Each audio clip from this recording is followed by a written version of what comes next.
skies over Jerusalem, and winded southward towards treasured sites in Christianity.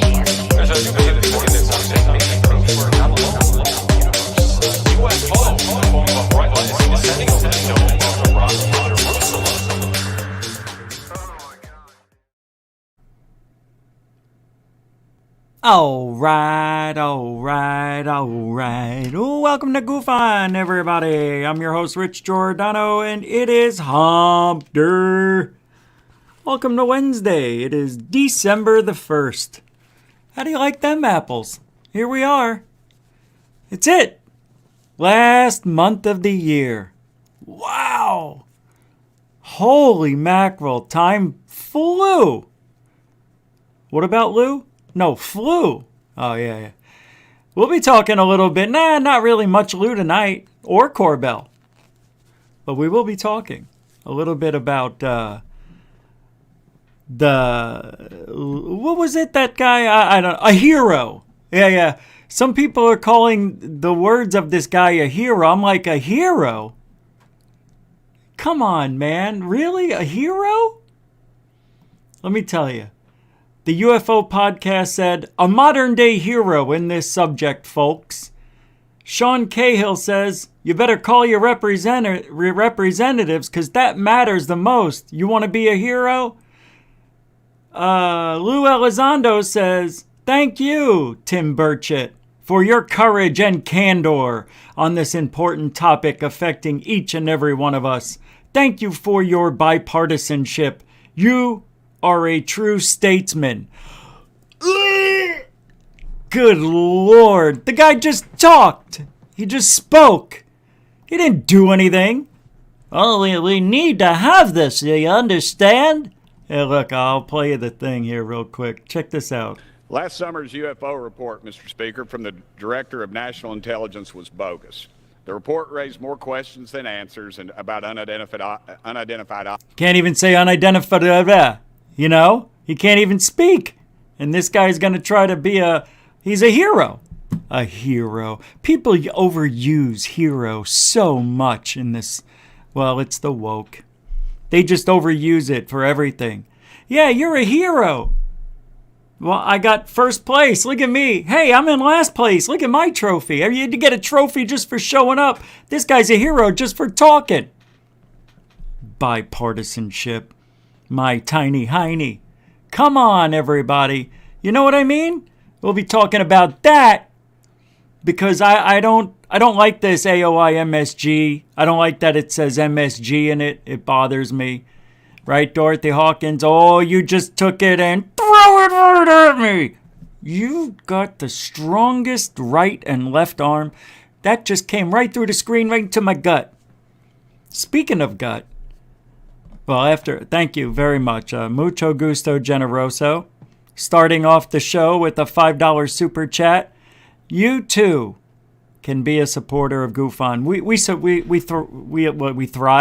we live, and we survive on super chat, super stickers, PayPal, Cash Apps, and becoming a patron. AL Warrior is our newest patron. Thank you very much for taking over the Patreon. I don't know. I don't know what I was going to say. But thank you very much, Dorothy and AL Warrior. I appreciate that like you wouldn't believe. And Louise Mitchell with the 1.5 pounds, a super sticker at that. This is beautiful to start off the show that way. Hey, there I am, Louise Mitchell. See? With the 1.5 pounds. Thank you very much. It's a super sticker. Let's see what it is. It's hearts. Ooh. I like that. I really do. Let me tell you. I like hearts. And I like the continuing support from the Goofonians. Thank you very much. Louise Mitchell, I'm not sure, but from here on out, you're a continuing supporter of Goof On just for showing up. I want to thank everybody tonight for coming here to hang out. We're going to talk about, as soon as the dollar sign stops rotating,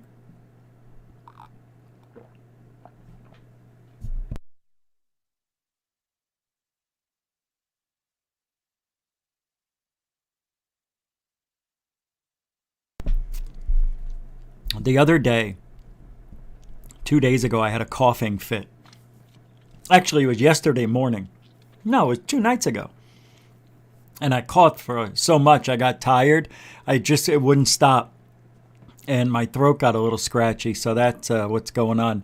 Thank you very much for your contributions to GUFON. GUFON could be 2 things for those of you who don't know.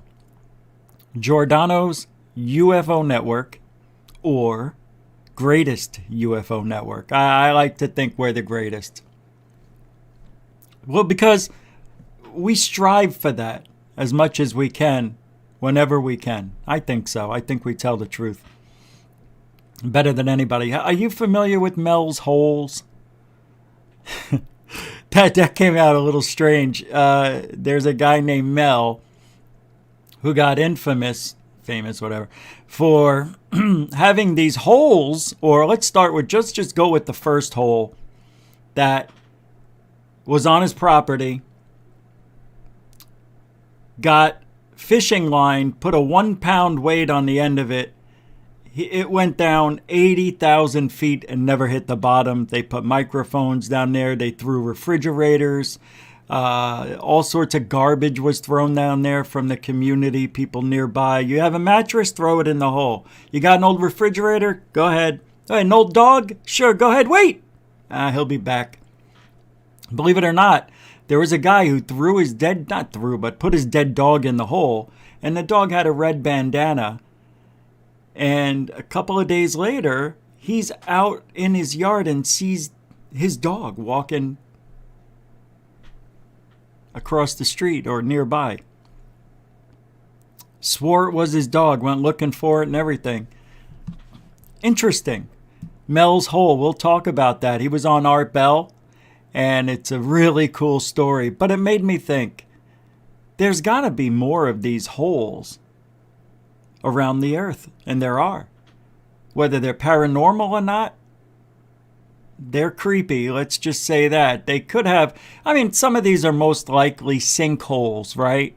If you look at the thumbnail I put up, you can see a sinkhole there in the ocean.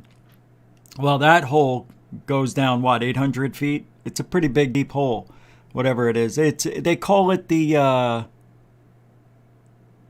something. It's something nice, too. It's like the hole of love or something. I don't know. It sounds bad just saying that. Also, I'm going to do a live tarot reading tonight. Somebody will get a live tarot reading. And, oh my God, that's right. I forgot to look for the deck.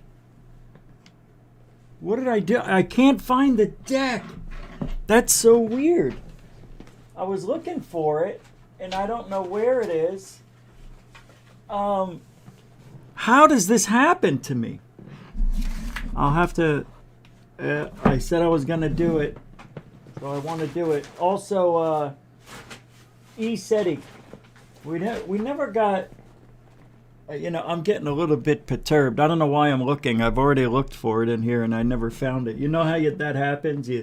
You look, and then you don't see it, and then you look again, and you find it. That's what I'm hoping is going to happen.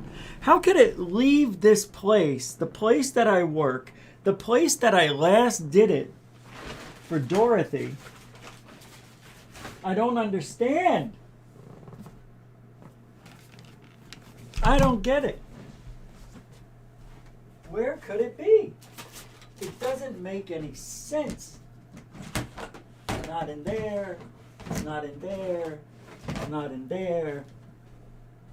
Where'd I put it? I don't get it. Well, I can't do it without it. I can't. I won't. I shan't. It's gotta be in the other room then, but why would it be in the other room? I don't get it. Yeah, I already looked here. It's not here. I don't know, man. While the video's playing, I'll just have to go into another room and look for it. I don't know where. Oh, I know where it is. It's right outside the room. I had a little table here, and it was on the table, and I picked up the table to get it out of the room, and I put it in the hallway. Now I remembered. So I was right, but I got it. Also, no, there is no more also. So we're going to go in order tonight that I have everything lined up. I actually spent a little time. AL Warrior, what's up? And we're going to go through this show in a manner that is professional and not funny at all. We're not going to have any fun that way tonight. We're going to be totally respectful. Starting with COVID. Roll call, everybody. Sky Allen, welcome to the show. Doc Hour, Space Paranormal, welcome to the show. Coral Ann, welcome to the show. Hellfire Studios, welcome to the show. Hey, Mystic Q, welcome to the show. Mike Isaacs, welcome to the show. Unidentified S4, Anthony, welcome to the show. Denbub, welcome to the show. The beautiful Felicia Flores, welcome to the show. Offworld Adam, welcome to the show. Archaic Revival, welcome to the show. AL Warrior, welcome to the show. If I didn't say it, I'll say it again. But I did, so welcome. Walt Corbin, or Walter Corbin, welcome to the show. Colin Allen, welcome to the show. Catherine Deere, welcome to the show. IR Film, welcome to this show. JP Besson, welcome to the show. Damien Smokey, got him if you want him. Huh? Welcome to the show. Heather Birdie, welcome to the show. Yep, we're almost done. Ghost Rider, welcome to the show. We're going 10 seconds. Orders to go. Welcome to the show. Ben Yorkshire, UK, welcome to the show. Bethany Cohn, welcome to the show. Alfie Joe Bob, welcome to the show. Space Jason 9, Instagram 4, welcome to the show. Brian L, welcome to the show. John P Adventures, welcome to the show. Miss DJ 3, welcome to the show. League Baconator Guy, welcome to the show. World in Chaos 76, welcome to the show. D Tubman, welcome to the show. Don Umor, welcome to the show. And rounding out, hey, Big Bob Little M, welcome back to the show.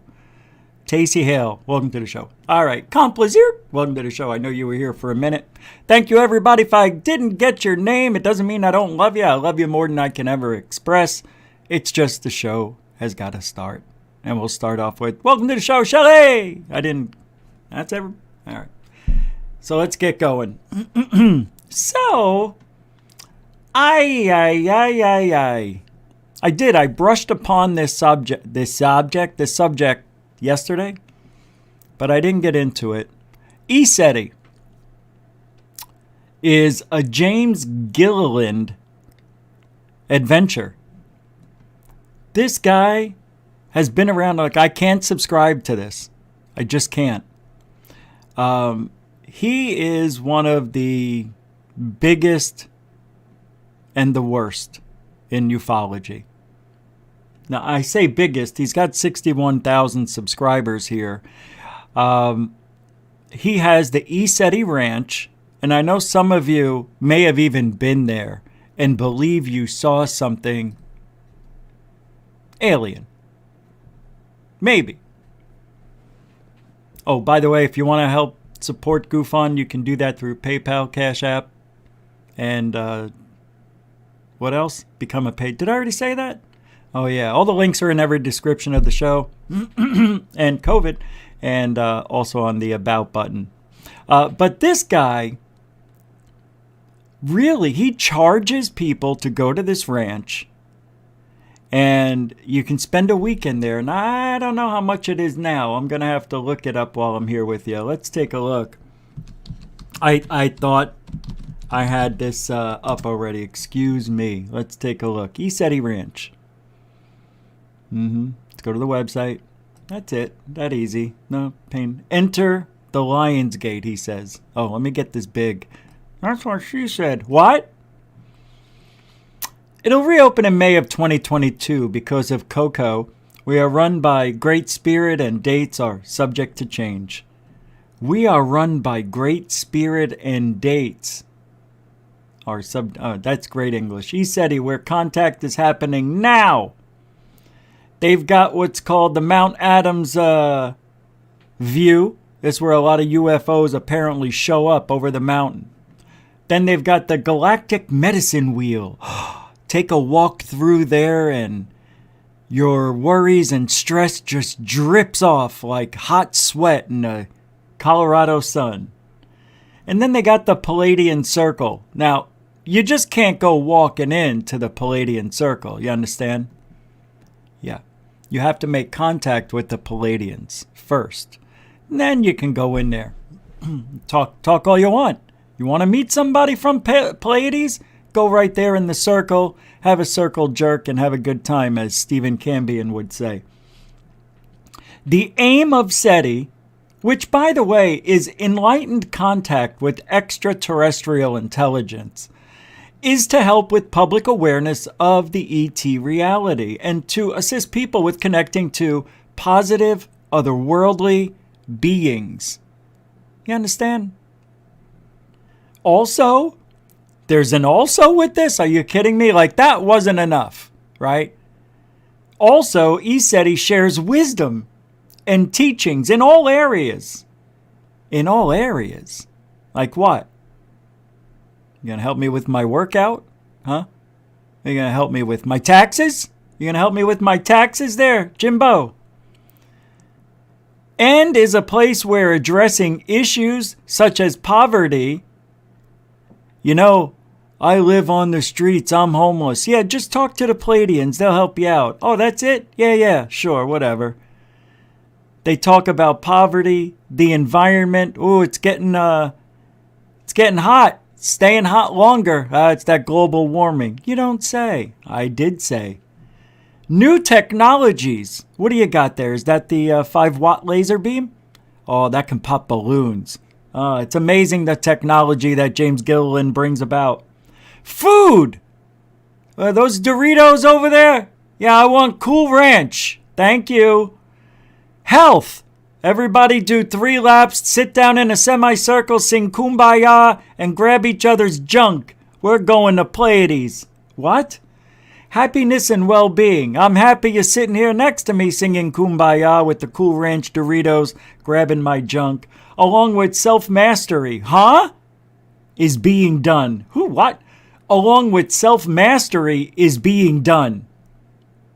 Wow. You can tell James Gilliland wrote this shit. The ECETI Ranch with James Gilliland, Gilligan's Ranch. Yeah. You see what they did there? They made Gilligan's Island into the Gilliland Ranch. It's a play on words, but it's not that funny. It's really sad, to be honest with you. You can book a session, by the way. Trans personal release session. That's a TPRS report you get with James. Reading and guide session with... You gotta be effing me. Seriously? With Maxwell Slattery? Oh my God. And you get body work with J. Gilliland. Not James.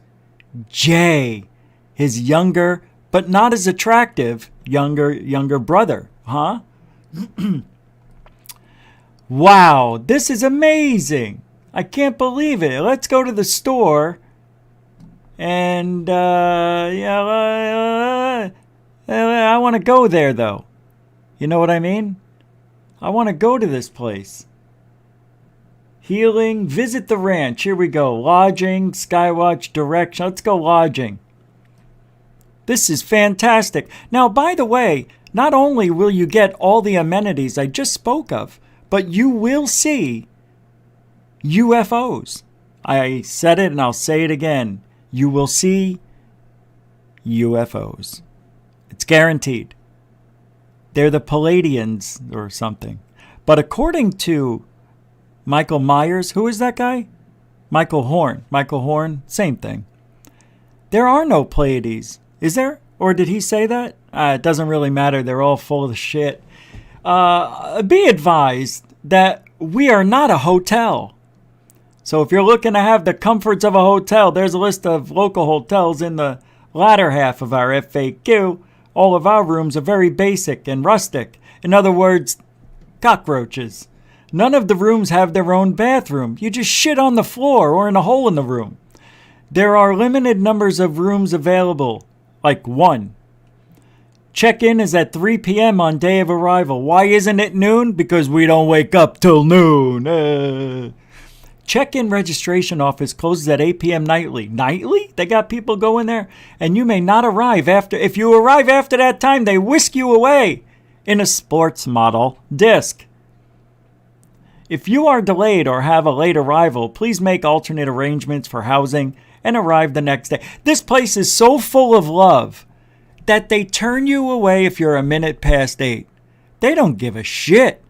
They live by that clock. And that's it. That's it.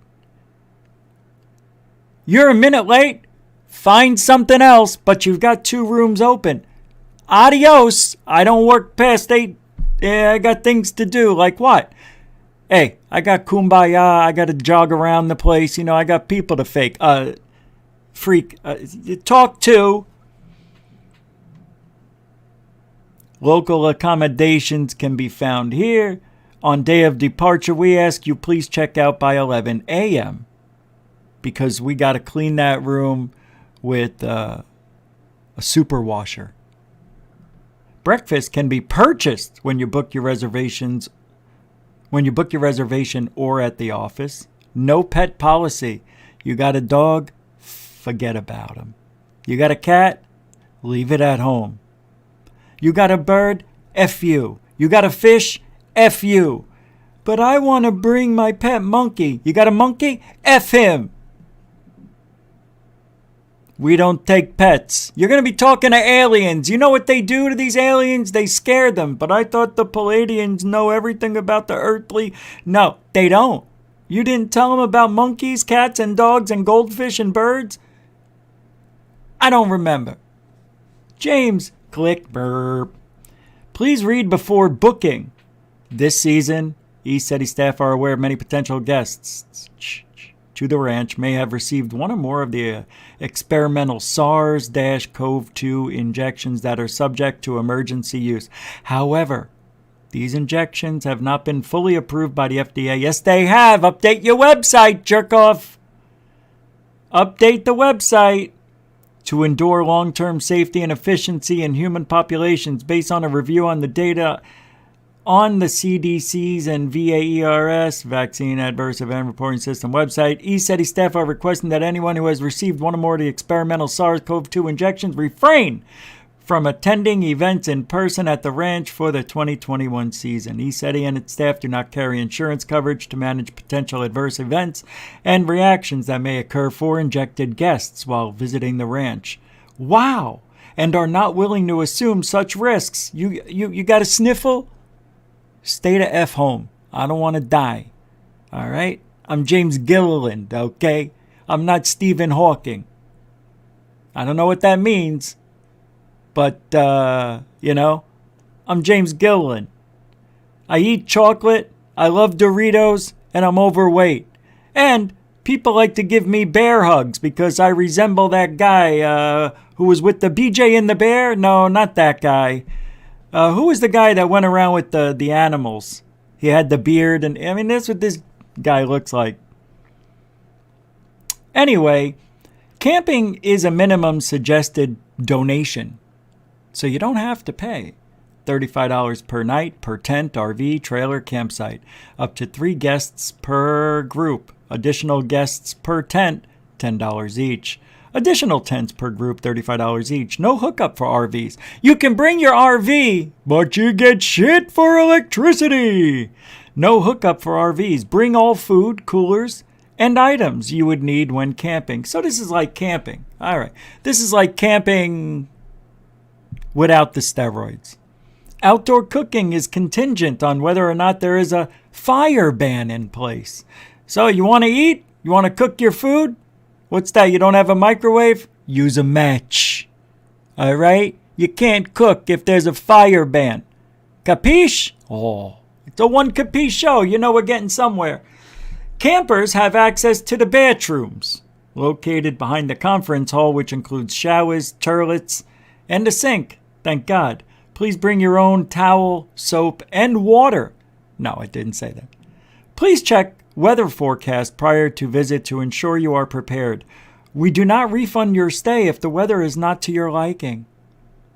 That means a Karen or Darren tried getting their money back because it got cloudy and they couldn't see the UFOs. If those were real UFOs, and James Gilliland and the Kumbaya band were out there making contact with them, they would come below the clouds. Huh? You see what I'm doing? That's below clouds. But they don't, because they're Iridium Flare Satellites that James Gilliland knows when, where, and how long and how bright they're going to get. We got to start singing Kumbaya. There's something's going to come about 10 after, Mary. Get the music ready. All right, everybody. I have a feeling that they're going to show. And he talks with this psychotic, like talking to 5th graders or 2nd graders. So everybody get your seats. Jason, get your seats. Come sit with everybody. We're going to sing a little Kumbaya. It's one of my favorite songs. Hurry up, Mary. Kumbaya, my Lord. I think I see it. Kumbaya, do you feel it? Kumbaya, my Lord. I can feel it. Kumbaya. Who's grabbing me? Kumbaya, my Lord. Palladians. And they come. And the lights show up. And everybody's like, ooh, ah. And James is like, Ch-ching. It's all bullshit.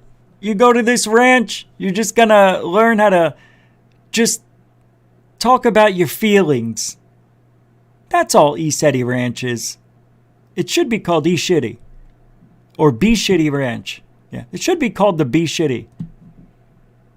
Look at these houses they got. Check this out. You're going to love this stuff. Hey, wait.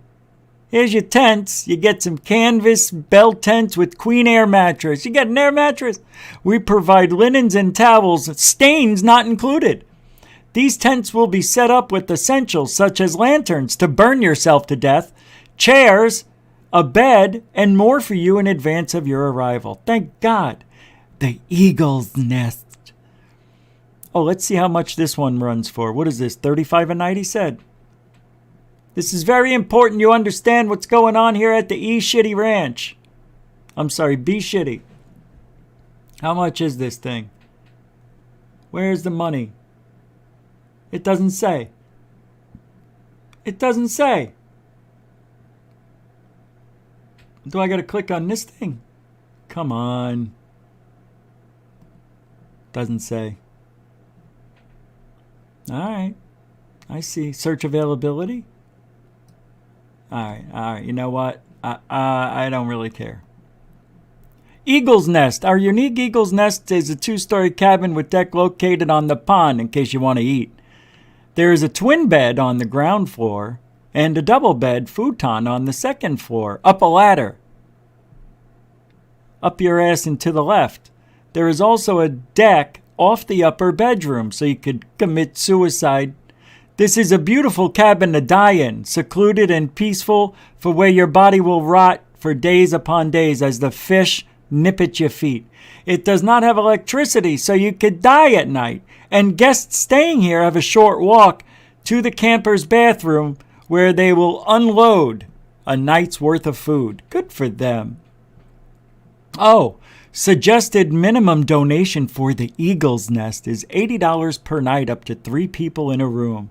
No more than 3 people can be accommodated in this cabin. If you bring 4, we will decapitate one of you.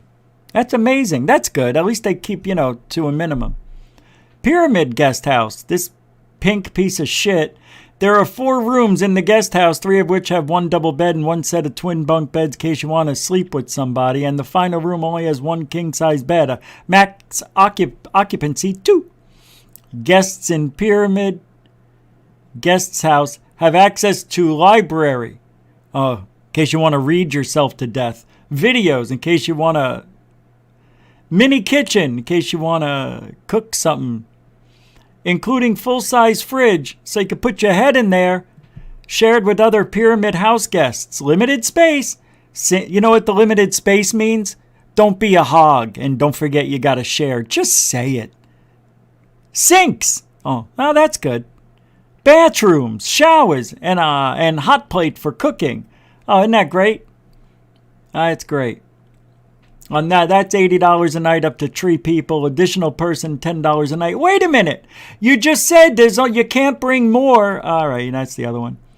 Meditation rooms. Hold on. Before I get to the meditation rooms, I think I saw a super chat from Lee Guy for $5. Hey, man, thanks. Don't drink the Kool-Aid there. No, drink the Kool-Aid. Yeah. This is the one time I recommend drinking the Kool-Aid. Get the full experience at the ECETI Ranch. James Gilliland provides the worst services you can imagine. You'll go home with bed bugs, mites. Hey, you might even carry a Black Widow home in your backpack. Hey, this place doesn't mess around. Thanks, Lee Guy. I appreciate that. I think I just saw another one pop in. That's for you, Lee Guy. I'm going to drink a little bit out of Trump's head because I have to.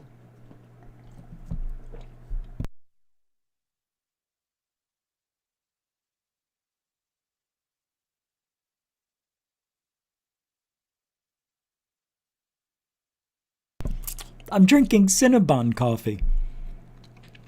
It's delish. Thank you, Lee Guy. Mucho gusto, generoso. And a continuing supporter of the Goofon. What's up, unidentified, said S4.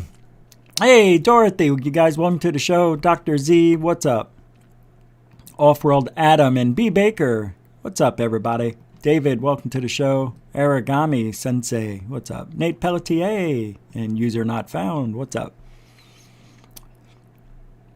I see something, and I'm not sure if I'm reading this correctly. You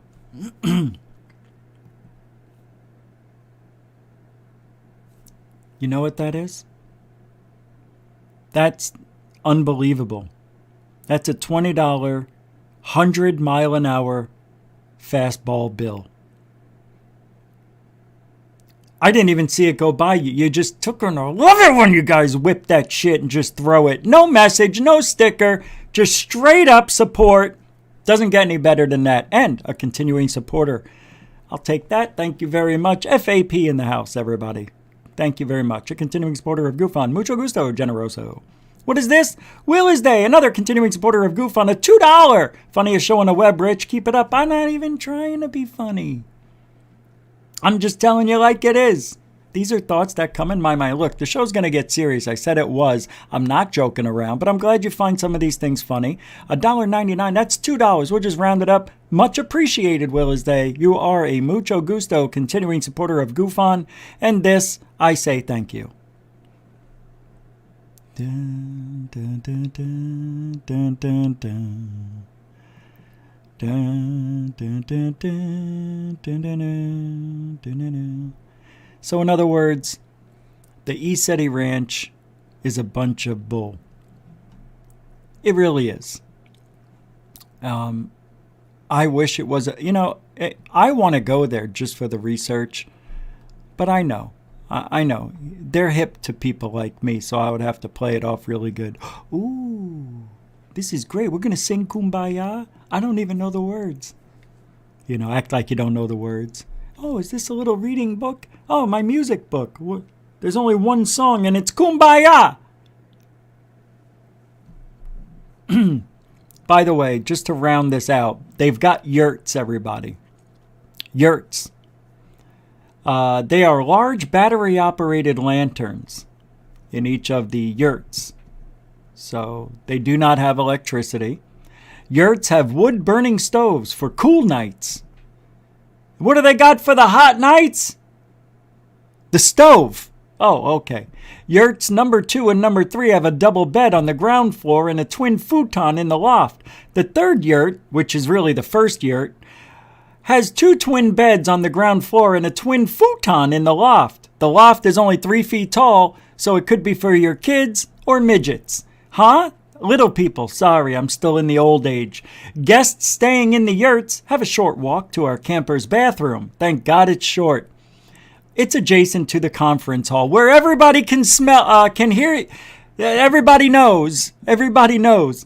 Suggested minimum donation for yurts is $80 per night, up to 3 people. Addition in person, $10 a night. Da, da, da, da, da. Hey, if you have difficulty, feel free to call them at 509-395-2092. Under 17, not permitted without parent. All dogs, kittens, cats, birds, and bugs cannot be permitted into the yurts. All right, enough of ECETI or Be Shitty. You want to see a little bit? Check it out. Watch this. You want to see a little bit? Let's go, I don't know what that is. Let's see if we got anything we could see. Who the hell is this guy? Oh, there he is. Connections podcast. We are super excited today. What'd she say? Does she have an accent? We are absolutely. Welcome everyone to the Infinite Star Connections podcast. We are absolutely. Oh, okay. Well, I make mistakes. I'm just saying. I thought she had an accent. Wow, look at that green screen Gilliland has. What's the matter, Gilliland? Can't afford to put on the green screen? Jeff Demers. Oh, there we go. Isn't that a flat earther? He's a flat earther, isn't he? Oh, boy. Oh, he got the cool matrix in the back. Look at all my tapes. I got them all labeled. I got a flag with the sword going, hey, it's not open? Turn on the light over there. Look, you want to see my aliens? Who does this guy think he is? Me? Super excited today. We are the joy and the very pleasure of welcoming James Gilliland to the show. James Gilliland. It's James Gilliland, everybody. Oh, that's all. He's a nice boy. He's a very nice boy. He's coming on me show. Yeah. He can't even turn on the green screen. It's even wrinkled. That's one thing to have a green screen showing, but have a wrinkled green screen? Are you kidding me? I guess he wanted it to match his face. All right, let's get back to work. Now, real work. All right. So I'm going to dive into these holes. So let's get going. I just thought that would be a little interesting to talk about the ECETI Ranch. Believe you and me, I've been watching this guy since day one. There's nothing he brings to the table except for Iridium Flare Satellites and maybe even some timely space junk. And I heard from a very good source, somebody who was there, that they overheard a conversation where people were supposed to go a mile down the road and release them. That's all I heard. You need to release them. Release what? The hose? I mean, what are we releasing? Balloons, maybe? Iridium flare lanterns? The sounds from hell have been known to exist in the world record breaking hole in the ground at 12,000 kilometers. It's pretty far down there. Well, this was from the Art Bell show. And I got this from Don Collier because, believe it or not, Don Collier's YouTube channel with 820 subscribers, because I couldn't find this anywhere. This Art Bell show and the Mel's Hole are really hard to find. And they weren't hard a year ago. Nothing like hard holes. But they were hard to find. But check this out. Apparently, this is a recording of the sounds of hell. In 3, 2, go. Email that I got last night, along with what I received. This horrendous sound. The radio off. I'm warning you. This is scary, even though I'll tell you what it is. For 30. Ma!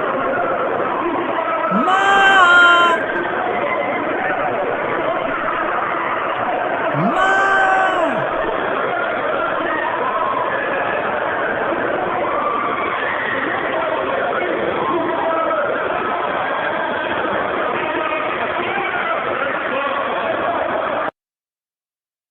All right. You want to know what it is?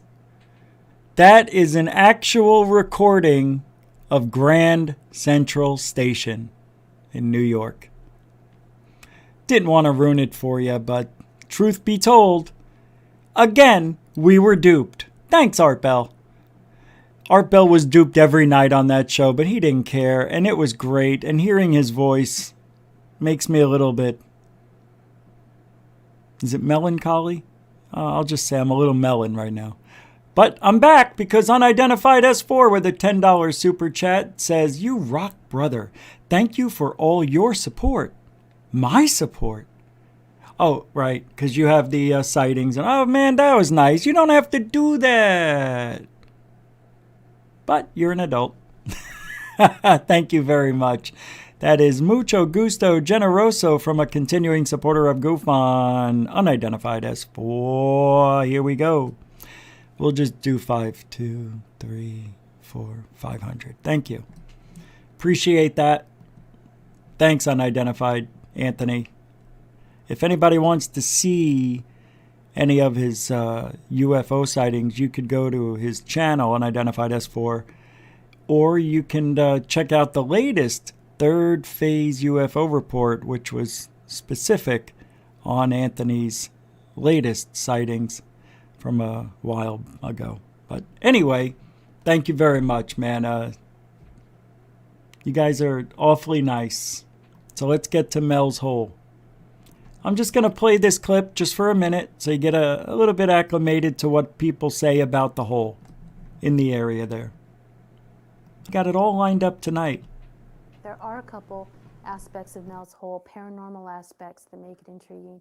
One of them is a supposed black beam that emits from the hole. That particular hole was expelling.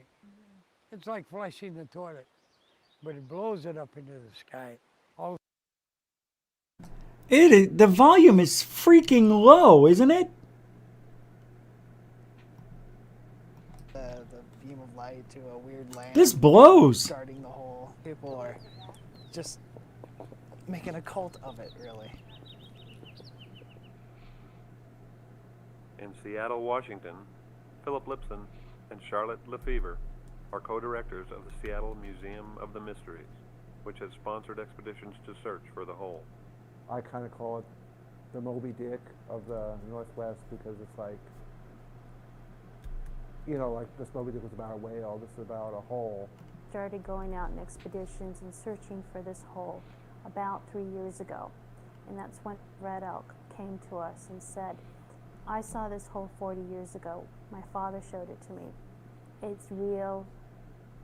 I am a Wakayan, a spiritual counselor, you know, kind of like a preacher. Well, the thing is, I'm going to play the interview. I don't know why I'm having a really hard time with the volume. Yeah, terrible, right? I don't get it. It was fine before. I wonder if StreamYard did something. Well, you didn't miss much. They were just talking about trying to find the hole, and then they went to Redbird over here, this guy who was an indigenous grandson or some whose great-grandfather knew of the hole, or he saw it 40 years ago. Who knows what he said? I could barely hear the damn thing. All right, here we go. Mel's Hole. We're going to play little clips from this, and I'll fill in the blanks. Here we go, since I'm familiar with the story. Good. Out there at the oh, come on! Doing, you know, just to satisfy. Why is the volume so low? And basically, at the point where I had reached 80,000 feet of line. There we go. The hole, and right. I had a little, I don't know, for lack of a better word, I had a little widget that kept track of. It's just like a little. It's like a mechanical digital counter, but it was made for measuring how much line goes down. So I knew exactly how much line I'd put into the hole at that point. Which was 80,000 feet. 80,000. 8,000 times 10, or 80,000, 80,000 feet. Something like 15 miles of line went into that hole. There are people who have questioned, I mean, you had a little weight, of course, on the end. Yeah, exactly. And then you had the weight of the line itself. Now, at some point, people say the line would be so heavy that you would have no idea whether you actually hit bottom or not. Well, yeah, I would think so. You know, and again, the only thing is I do recall I got back to you, and what I did is I actually measured the weight of the line in the hole. Okay, I had a little spring fisherman's scale put on the thing, and I believe I had somewhere between, with the weight on the bottom, between 17 and 18 pounds of weight attached to the top. All right. That's what I had. That is this on? I can't believe what's going on tonight. That is a lot of line. See, I think he hit bottom at like probably 1,000 feet, and then it just kept feeling like, no, but he He knew what he was doing. Other people knew. Because they came over. People threw things in the hole and they never heard it hit the bottom.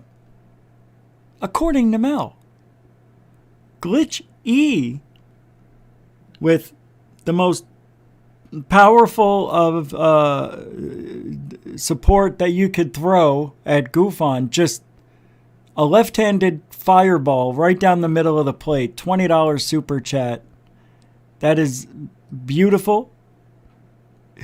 You are now a continuing supporter of Goofon. You see what you did? You got me all worked up. These people are fantastic.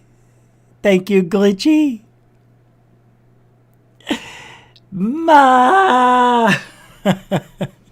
Thank you, man. I appreciate that. Thank you very much. That's a mucho gusto generoso, and now a continuing supporter of Goofon.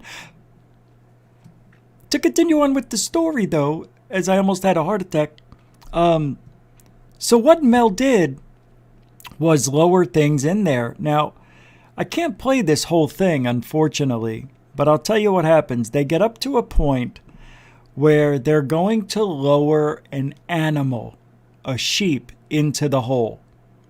So they got a cage. They got it on this line. And when they lowered the cage into the hole, the sheep started to freak out. La, la, la, you know, and it's screaming, la, and it's banging up against the cage. So they pull it back up, and it's freaking out. So Mel hits it over the head to knock it out, so it wouldn't freak out as they lowered it into the hole. He said he wasn't happy to do it. He felt bad for doing it, but he said he knocked out the sheep. They lowered it into the hole, and they hear nothing. No reverberation of sound. No shaking about in the cage. No screams. Nothing. And they bring this thing back up after, I don't know, 5 to 15 minutes. And it looked, the sheep was still there. I mean, see, they didn't know what was in that hole. They lowered a camera in there, and the camera would go out. They lowered microphones, lowered them in there, and you don't hear anything at all. It's like sound and time and space just ceases to exist in this hole. That's why when you throw something in it, you don't hear anything. I mean, they threw refrigerators, tires, dead dogs, everything you could think of into this hole. Now, sinkholes can open up. And maybe this is an ancient sinkhole or volcano vent of some kind that just naturally formed there, and it goes down a very long way. Of course it can be. However, they take the deer out. The deer? They take the sheep out. It turned into a deer. It's the Mandela effect. Holy shit, they put it in as a sheep, came out a deer. That, to me, would be a neat trick. That's the kind of hole I want. See, why can't we have a hole like that? We got to get the hole where the thing is laying down and it starts to, shake and vibrate, and out comes from its chest like the alien, the stomach area. I don't know, maybe it was the butthole. But it came out of the sheep and it looked like a seal. It had human eyes. And it looked at everybody. It was just like the spin, that funny thing from Alien. You ever see that? It came out of the sheep, and it starts looking at everybody one by one. And it goes up to Mel, and it started talking to him telepathically. Like, it would say things like, "You got nice feet." Just stuff that didn't make any sense. It's brush your teeth twice a day. Things that to me you would think would be much different You know, change your bed sheets once a week. What? What kind of information is coming out from a sheep seal? Of course I made that stuff up, but it did telepathically speak to him. Let's get to that point. By the way, one other thing before we even get to that, Richard Hoagland called at the top of the hour. Oh. And said, you know what, Art, you're right, normal time travel. But he told me that all of the guys that were there, that were in the office there and at the warehouse where he had to unload this stuff in, they were all Israelis. It keeps them nice and warm, but the barest turning a gas stove on, it was glowing like that last flicker before you turn it off completely. That's what it was like around all the cubes. And you could knock. So they put these ice cubes into the hole. And when they pulled them back out, they looked like bricks, I guess. And when they pulled them out, they were hot, but you could touch it. And that's what he's talking about. The cubes around and separate them, and each one of them, would exhibit the same properties. Holy smokes. I will tell you that this bucket, well, some of the bucket there is still sitting there, as far as I know today, still doing what it was doing the day we put it into the ground and brought it up. So this was September, and this is January now. That's how long it's been. And those cubes have been burning there that you could touch for that long, from September to January. Come on. FAP with a $20 super chat. What is going on tonight? FAPUR, Wednesday night. Thank you very much. Mucho gusto. And he says, "Agage all over Mel's Hole." Oh, no, all over the place. I thought you were going to say Mel's Hole. All right, I said it for you. FAP with a double down tonight. $20 and 1 penny to outdo himself and others. Mucho gusto generoso, Mr. And I don't have any more new ones. Yep, I got this one for you.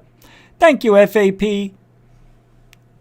Mucho gusto continuing supporter, so thank you very much, man. That's unbelievable, to be honest.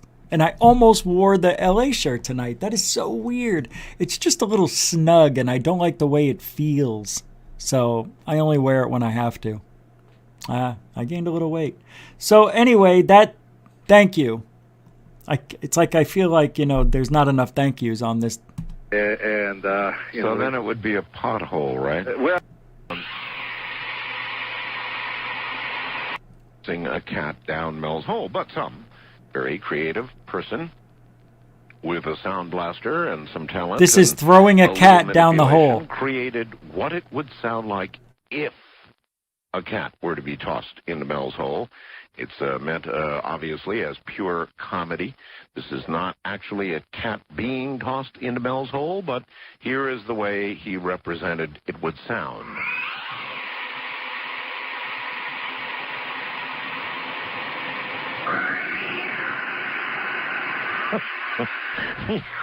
It's the second one that gets me. But I had that sort of... you try it someday, and right. you'll... Yeah, I've always... Me too. I need to know... I don't know, it just didn't seem right that I thought it would... So that's what we did. The hole. Yes. You're going to? I will. I will let you know that we at first we decided, we thought we would bury the sheep's carcass and the tumor. Yeah. Oh, he called it a tumor. That's right. We were all just... Here it is. And it began to, it just kind of looked at us there, and... this is when it came out. One of the Basques suggested we kill it, and, just kind of club. I have no idea what the heck this thing is, okay? Oh, yeah. You know what dog eyes look like? Oh, yeah. I don't know. I don't want people to freak out, but it had what looked to me like human eyes. Ah. Like a human being. Yeah. I mean, you know what, like, cat eyes look like? Oh, yeah. You know what dog eyes look like? Oh, yeah. I don't know what seal eyes look like, but I know what human eyes look like. Sure you do. And this thing looks like it had human eyes. And the thing was alive, but it was connected to the tumor, like with this umbilical cord. Holy mackerel, Mel. And we could see the seal moving his eyes, and it was, I'm calling it a seal, okay, but I have no idea what the heck this thing is, okay? I'm calling it a seal. But it's opening its eyes, it's closing it, the flippers are moving, it's still connected to its tumor there. So it came out of the sheep like it was being born. And it looked like a seal, according to Mel. And it had an umbilical cord attached to it. It's hard to remember everything. But another $20 super chat from FAPURDAY Wednesday night. Have another. You make me laugh enough. All right. All right. Mucho gusto generoso. FAPiso. Grazie. Grazie, FAPiso. Grazie. Grazie. I take a decent. Thank you very much. I wish the kid was holding a 20, but they don't have those. Thank you, man. That's serious support. Appreciate it. Unbelievable. Unbelievable. I don't know. It's hard to say anything else, but I'm going to continue this. I'm going to go say my prayers. We noticed, and I noticed, that it seemed to be studying us. It seemed to be looking at us. That was the feeling I got. It seemed to be regarding us while we were looking at it. And so that's the feeling I got off of this seal. And then this thing separated from the tumor without our assistance. We thought, well, maybe we'll cut this thing free. Right there on the table. It's right there, and it moved about a little on the table. Yeah. You know, so we're all standing back at that point because this thing is loose. You know, I'll be way back. And you know, we're watching this seal, and again. Can you imagine putting a sheep in a cage in a hole, letting it cook for a little while? You pull it out, you lay it on the table, and out comes this carcass seal thing that's alive. It's got to be disgusting. And it's studying each one. Now, you know what this sounds like to me? This sounds exactly like Alien. But this guy's got some imagination if it's fake. It's not. I don't think it is. The story is, the way he tells the story, the way all of this is spoken about many times in many interviews. This guy, he had this experience. That's freaky. So what was this tumorous thing that came out of a sheep? Now I'm going to step back a little bit and I'm going to think like I normally do. And I'm going to say, he is lying. He is full of shit. But the hole is real. And the government paid him a lot of money to move off that land. And then when you Google Earth, the land, there's a white box. And you can't see anything. You understand? Do you see what I'm saying? Huh? Are you capiscing? Oh, it's a too capiche show. Let's hear some more. That's the only way I could describe it because it looked like a seal to me. Was it a Navy SEAL? Well, I just felt I was in the presence of something extraordinary, something beyond extraordinary. You something think? Like, I don't know. I'm not a religious man, but it felt in that category of having a religious thing there. This was just such a stunning thing to witness. Well, something that far from our understanding would appear to be magic or religion or whatever you want to call it, I'm sure. Yeah, so what God's name happened to this thing? Well, we left it there, and it began to, it just kind of looked at us there, and, one of the Basques suggested we kill it, and, just kind of club it, and, unfortunately, and,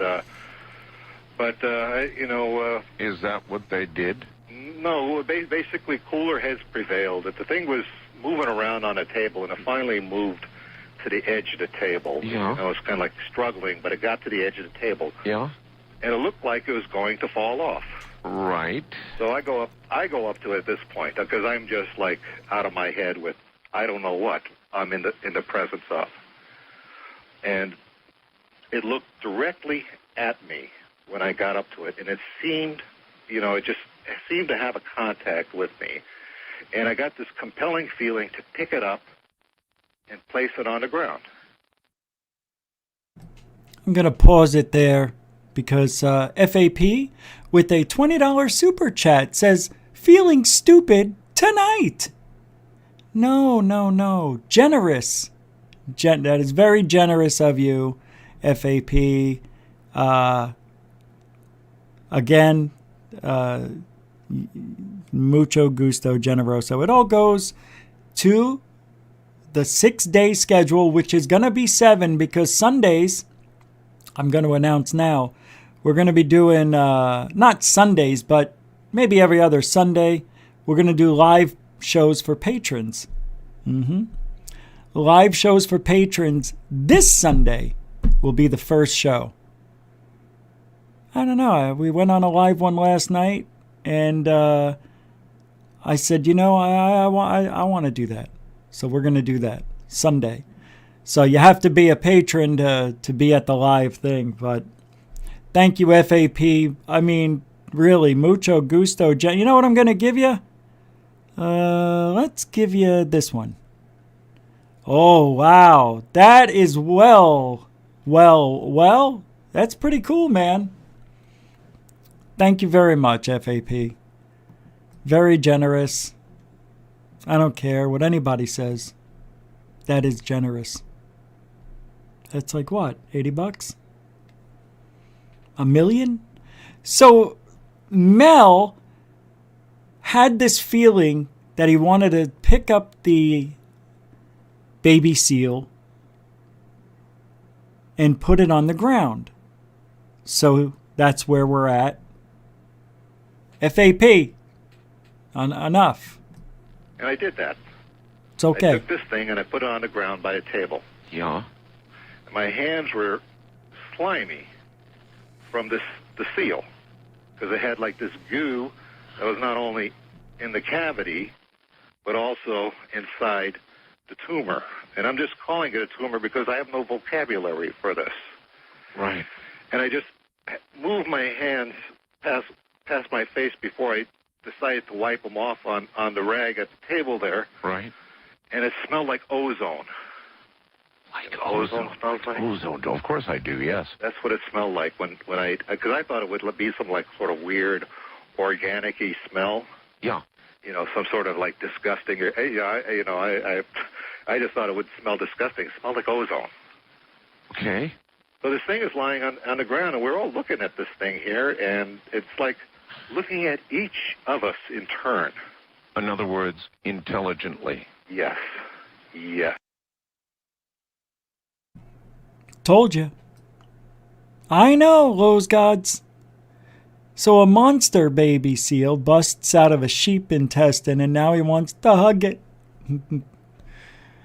Yeah, well, let me just pick up this slimy, greasy thing that I've never seen in the history of anything. It's not even on National Geographic, and I want to put it on the ground because when I pick it up, its mouth will be right near my jugular vein, and I'm not even going to worry about it reaching out and trying to kill me. Just put it on the floor. That takes a lot of bouillons. Lots of bouillons over there. Yeah, this is a weird story. Well, to make a short story long, Mel is bought out. But I'll play 30 more seconds. We must have been there just absolutely transfixed by this, I'll call it a creature now, for like 2 hours. What was it doing during those 2 hours? I mean, it studied each one of us. It wasn't moving around? It studied each one of them, so everybody like stood at attention, and the thing went by. Well, how tall are you? 6'1"? What do you weigh, 190? Yeah, your body mass index is a little high. You may want to lose 15 pounds by the fall. Can you turn around a little? Yeah, I'm just studying you. That's what I'm here to do. Hey, I came out of that sheep's intestine. Now I'm studying each and every one of you. You understand, right? Don't talk to me, Ray Ray. Okay. Are you going to cut your bangs? All right. Next, what do we got here? Whoa.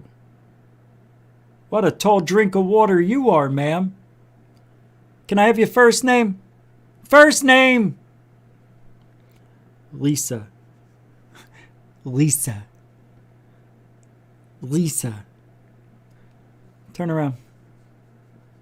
Uh-huh. Uh-huh. Because I have an old pen. I just came from a hole. You think I have Bic down there? I come from center of the earth, hollowed earth, as you want to call it. I had to hitch a ride on a sheep in a cage. You know how easy that is? It's not.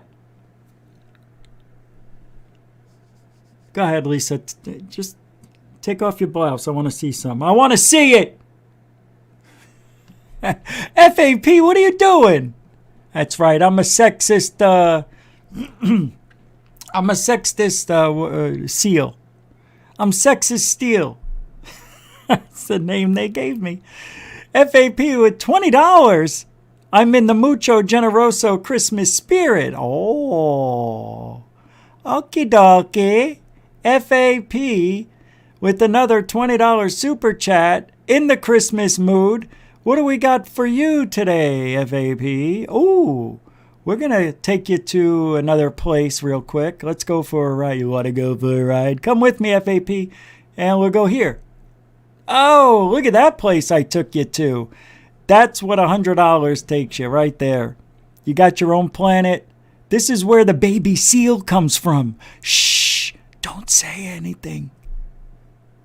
And then when the baby seal leaves, he gets a ride on one of... No, that's not it. You stupid. I can't play it because now I don't have it. Thank you, FAP. That is some serious Gucho Mustos. Said it backwards, didn't I? Hey, what's up, CID1? Found that much? Just its head. Because we had gathered, well, this cowardly, but a safe distance away from it, but not too safe, you know.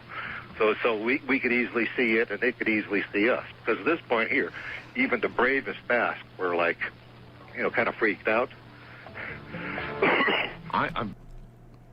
Anyway, it's an interesting story. Mel's Hole. Now, he moves, right? And the government pays him off for the land.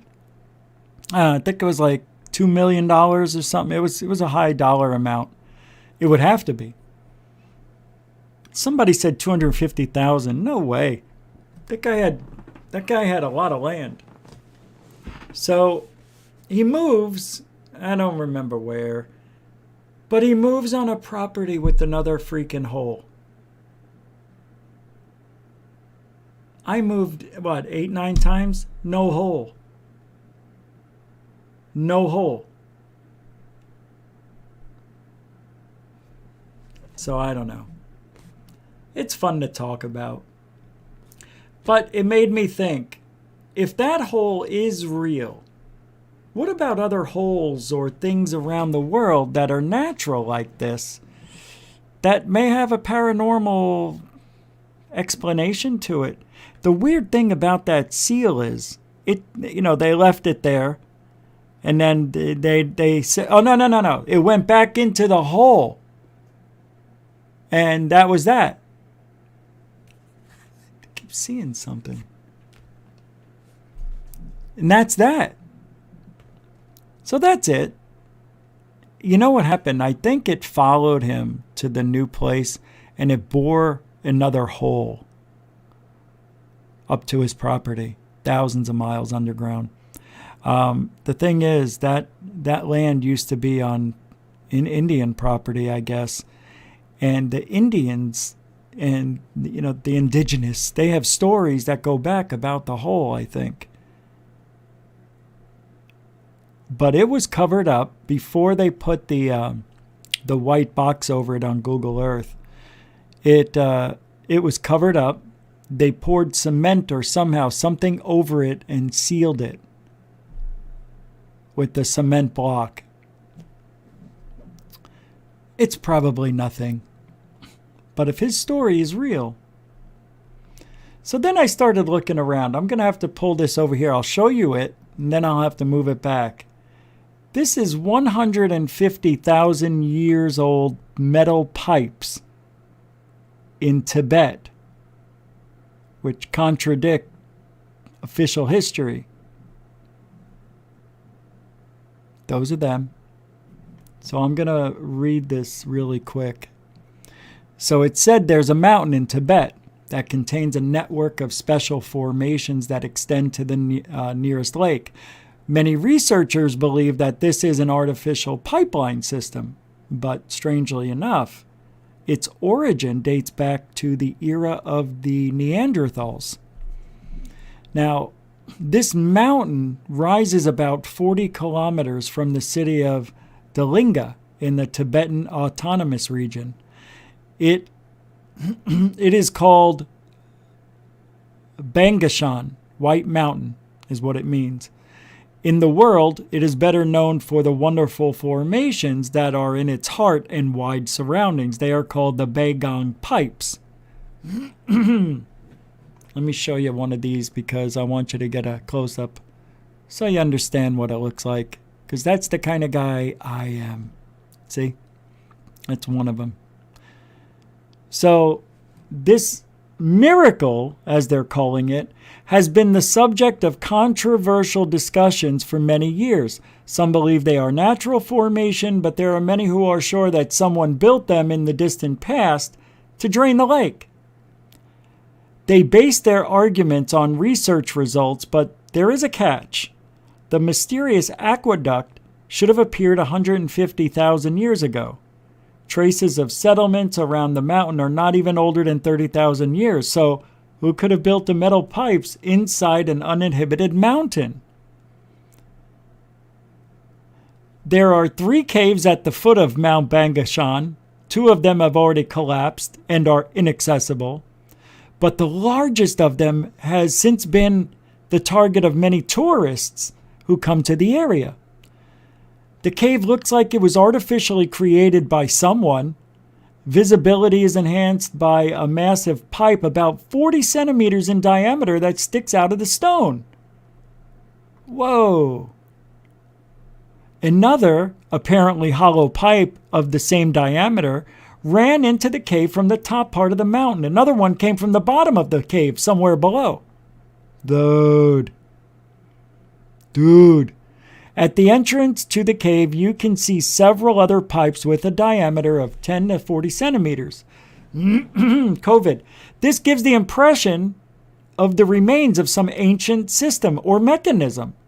About 80 meters from the cave, Lake Tosan sparkles with a large number of scattered pipes on the beach.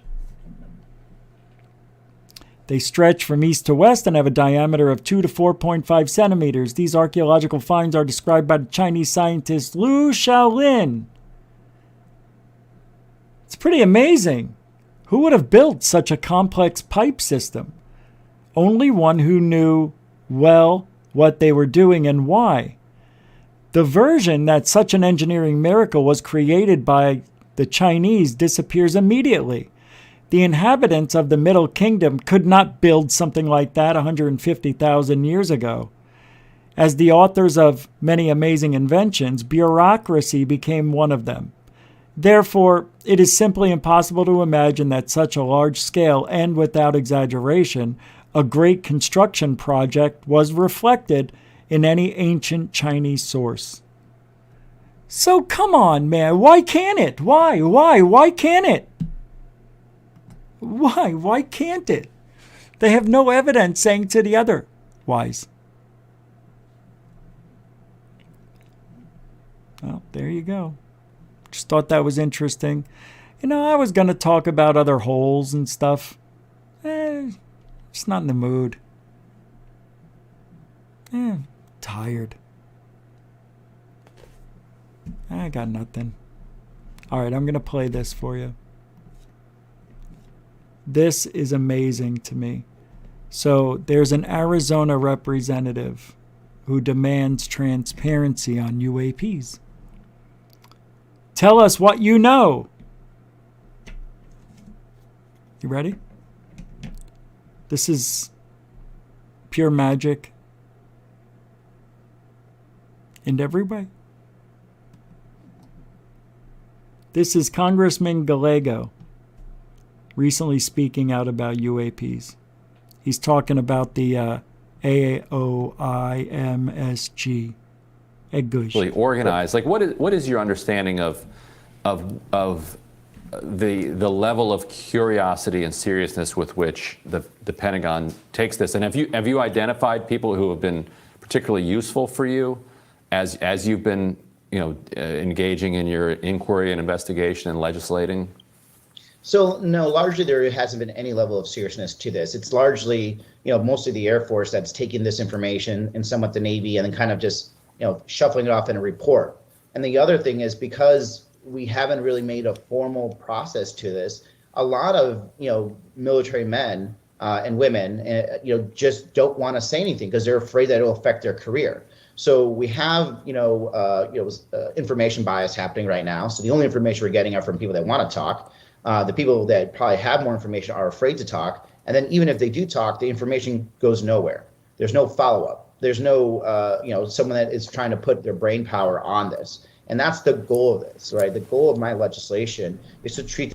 Wait a minute. I thought that we were treating things differently now. Remember?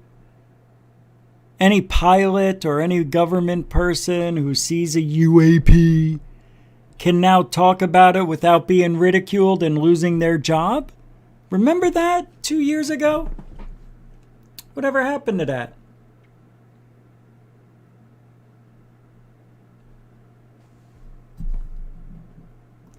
Just like a real problem set, and the way you do that when you're dealing with the Pentagon is you have a system-wide understanding of how to collect this information, how to collect this data. Let's analyze the data, and then let's come up with recommendations about what this is and what we should do about it. Because right now, it's really unfair, I think, for the NASA administrator to speculate that it is, otherworldly objects. Otherworldly. It's otherworldly. Administrator to speculate that it is, otherworldly objects. Otherworldly. Hey guys, this alien doesn't know English too well. Yeah, he don't know it too good. No, he ain't getting English. It's too wordly for him. Oh, that's a her. Excuse me, Madam Alien. Do you know what this says? That's right, it says hello. Now, what does this say? It's the same word, and she said goodbye. No, it's hello. It's too wordly for them. Sorry. It is, otherworldly objects or aliens. Because Yeah, this guy's a great representative. It's too wordly, everybody. They take everything literally, Mr. Gallego. Now let's go down here. I believe he says something worth listening, not... More than anything else is cultural. Because we've never treated UAPs as a serious issue, no person wants to be known as the UFO general, right? Because UAPs has never been treated as official. Nobody wants to be the guy. I mean, listen to this guy's roboting the whole thing. It should be. Listen, you're going to have people jumping to some, really bad conclusions. Here we go. Do you think the resistance to sharing information that the feds have, is it just, the same kind of sort of ideological or technocratic or whatever resistance to sharing information about anything in general, or is it more tailored or specific to this? Robot Gallego. They don't want you to learn about this specifically. Come on, Robot. I think it's actually more than anything else is cultural. Because we've never treated UAPs as a serious issue. Because we never treated UAPs as official. I mean, what is going on here?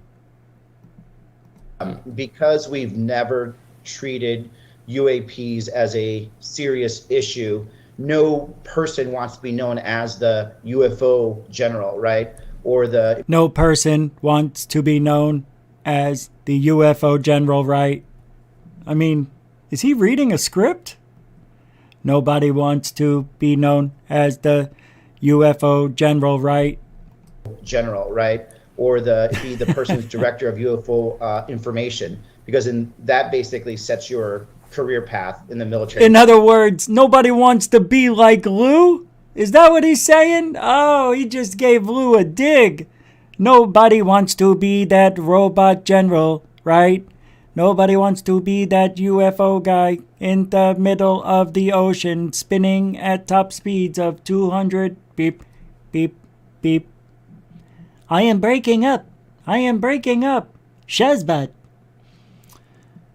Well, I have been talking about coming up soon. I'm going to be doing the tarot reading. I'll have to go and get the cards, but somebody in this show will be getting a reading tonight.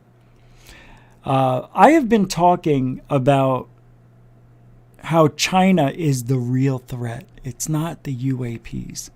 And Lou and everybody else. That's why this AOI MSG office is being looked at now as a problem. Because they don't really give a shit about UFOs. That's what's going on. So everything Lou tried to do failed. Well, we did get the new office. It's not what you wanted. But here's some evidence of what I've been saying about China. Nuclear talks just resumed this week in Vienna. So it's about that time again. Now, why is this happening at this time? And the UAP office is now getting a permanent fixture. Well, it has nothing to do with UAPs. It has all to do with getting chubby with our friends and allies at a time when new weapons are making the rounds. Iran preparing to enrich weapons-grade uranium. Israeli warns U.S. Top U.S. general says Iran very close to bomb. Plans are ready if diplomacy fails. Oh, really? So we know that there won't be any diplomacy. So that means trouble. Trouble on the horizon. But do not fail. The hero is out there. His name is Tim Burchett.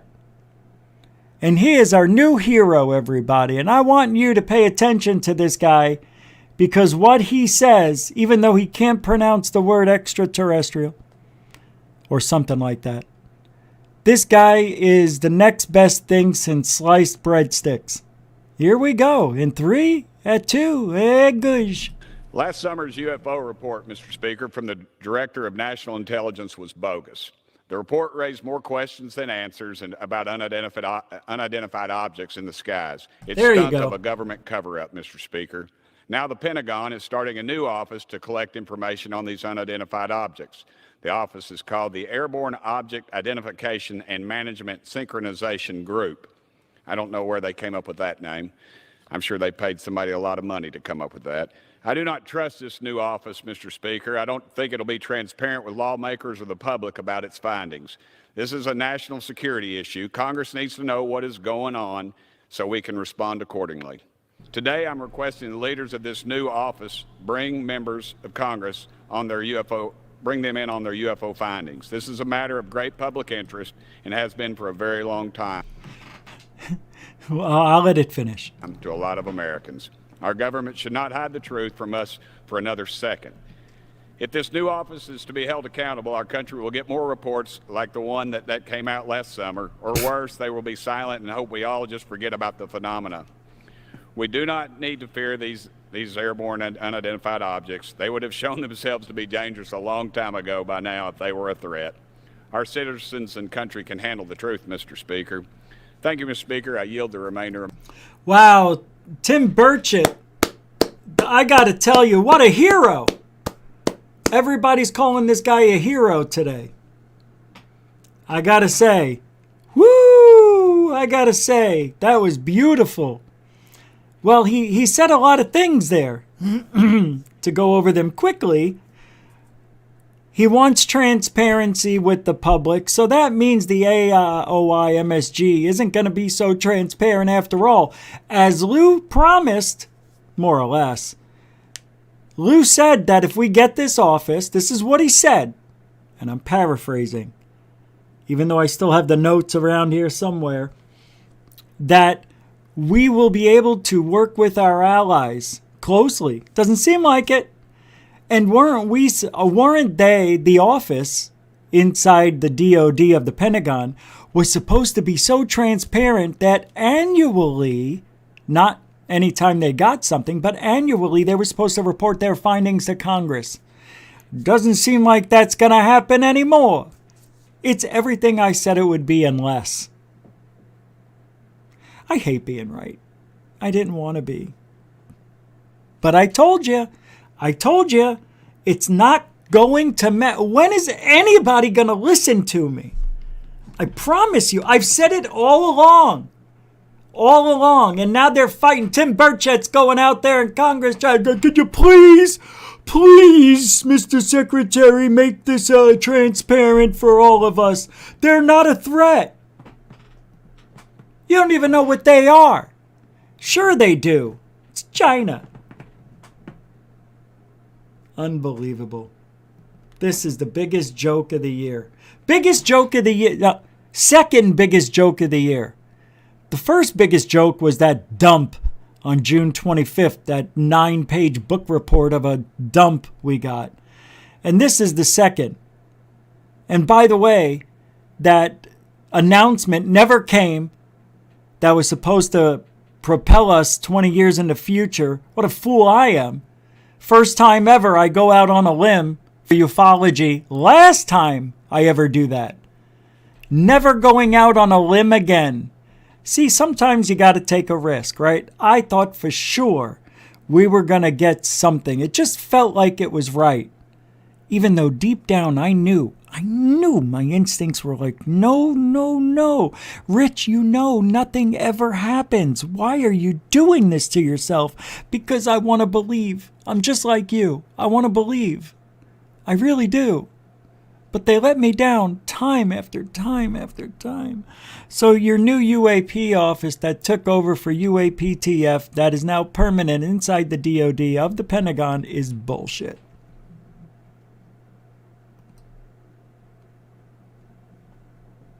I hate being me sometimes. Hey, if I don't love me, who else will? Oh. So, post-disclosure world, UFO Jesus, he says about that little speech I just showed you, my takeaway from what happened today and recently is that the United States Congress and the American people desire UFO transparency and do not desire UFO obfuscation and lies.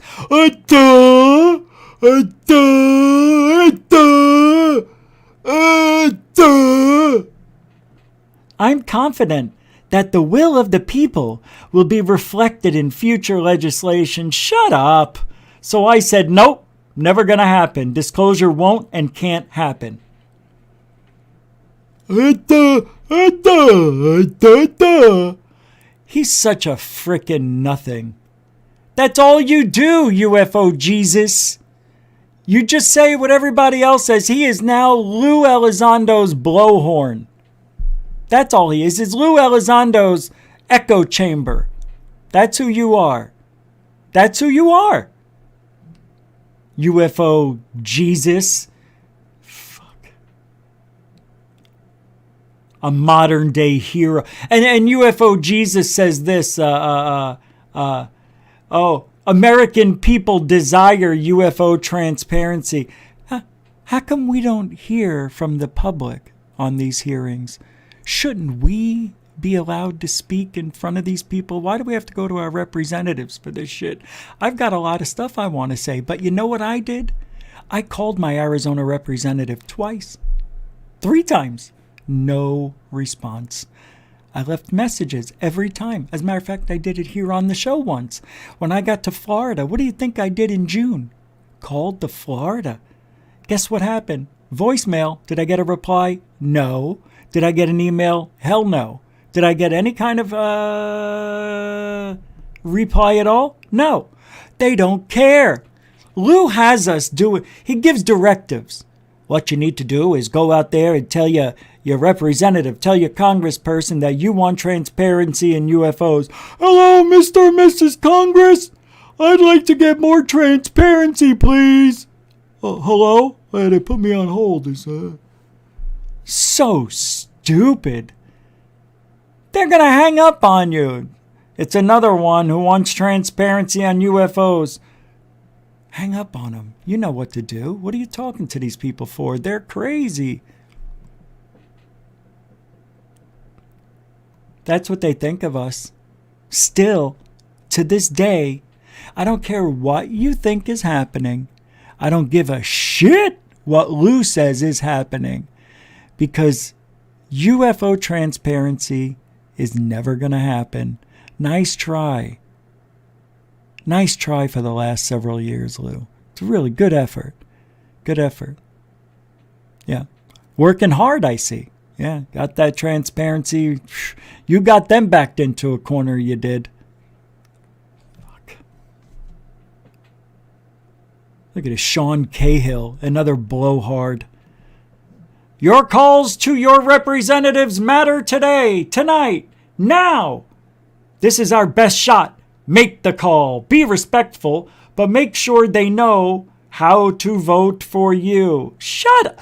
Do you know how stupid you sound? They don't give a shit about you. They only care about them and their ticket. And what they do in office only has to help themselves. They don't care about us. It's handshake deals behind closed doors, under desks, in bedrooms, on the golf course. So I said, no, they do not care. And they won't vote. I called my state rep 4 times, never got a call back. I said that, that's right. So I told him. I'm so done with this ufology thing. I think I am. I think I'm done. What's this? What am I looking at? Unusual flash? Oh, that was great. For every hard day's work, thank you. There's you a know truck what? that works Screw just you. as hard. I don't even care anymore. Screw you. Get out of here, ECETI. So done. I just hate this stupidity. Gotta call your representative. Let them know that you want transparency. And just don't forget, tell them it's for UAP transparency. Don't be rude. Just be nice. Hi, Representative. Hi. Hi, how are you today? My name is Richard Giordano, and I'm from GUFON. GUFON, greatest UFO network. Hi. Yeah, I'm calling today. Have you ever heard of Luis Elizondo? Elizondo? Well, yeah, no, he worked with ATIP. No. Excuse me, not a tip. ATIP. AATIP. Anyway, it has to do with Hello? Yeah, it has to do with UFOs. I'm calling because... hurry up.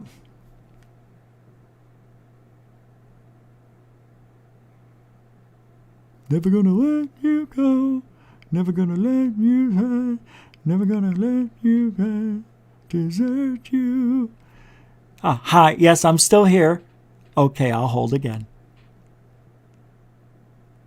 Hi, who's this? Who? I'm sorry. Can I speak with my state representative, please? This is about the UFO transparency, yes. I was wondering if my state representative can vote yes on transparency. Rich Giordano from GUFON. GUFON. It's Giordano. You know what? Never mind. I mean, what do they want? You know what I mean? What are we going to do? They don't care. They don't even pick up the phone. That was a best case scenario I just acted out for you. Hey, Patrick Sheehan, what are you doing? Oh, a $10 super chat, which, by the way, good timing. But Rich, at least Travis Walton speaks the truth.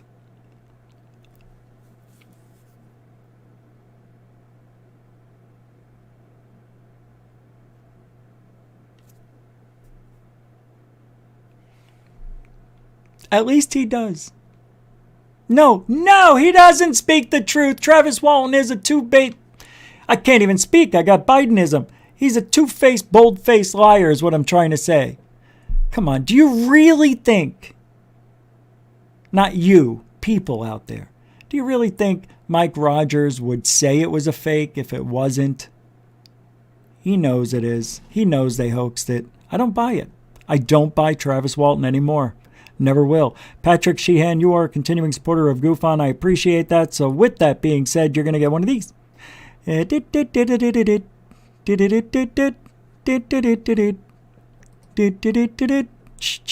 Thank you very much. Mucho gusto, generoso.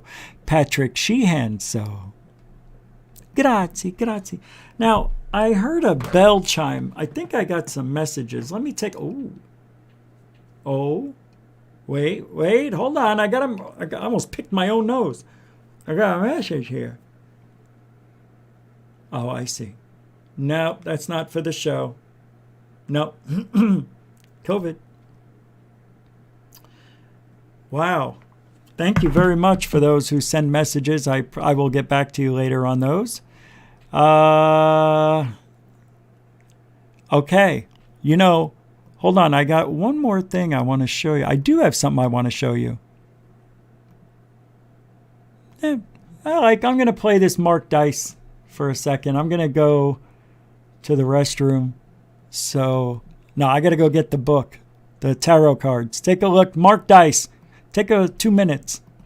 Jack Dorsey abruptly stepped down, leaving behind what is arguably the most toxic of all social media platforms, which is now run by Parag Agrawal, an Indian immigrant who was formerly the company's chief technical officer, so he knows the algorithms well and will undoubtedly continue to tweak them so that they'll amplify even more liberal lunatics and suppress even more conservatives. On his first day, they updated the terms of service, saying that users are no longer allowed to post videos or photos that are taken of others in public if they hurt those people's feelings. So it sounds like this means you can't post videos of black people fighting in airports anymore, or Project Veritas's investigations, and libs of TikTok's days are probably numbered as well. That's the account that shows what kind of lunacy is festering on TikTok with the teachers and the college kids. And they're also on Gab as well, so be sure to follow them over there. I'm actually surprised they haven't banned the account yet for bullying, even though they don't say anything derogatory about the people. They just simply show what it is that they're saying. This new policy was probably also designed to target Andy Ngo as well. He researches and exposes Antifa, and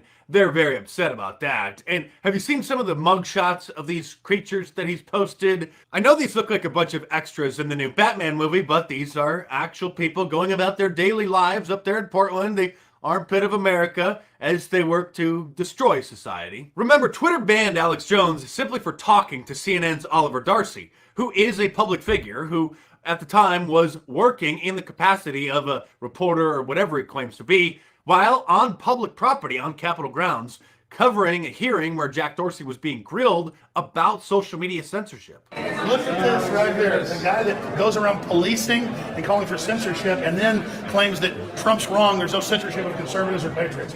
You are incredibly shameful, man. How are you doing, Alex? You're just, look at you, look, you are literally an anti-American, anti-free speech coward. You're going to go down the history books at the Criminal News Network. This is one of the main people right here who thinks you have no memory, who sits there and lobbies. Show him.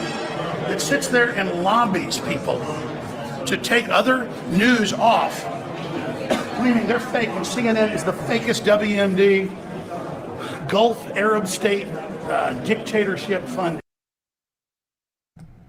Oh, right. Sorry about that. I didn't watch that Mark Dice. That was pretty intense. All right. I got the cards. This is the tarot deck I use. The golden. So I'm going to pick somebody. I know. Looks weird. Squinting all day. Yeah, that's from only 3 hours sleep. 6 hours. But I didn't get to bed till like 7:30 this morning. Woke up about 2.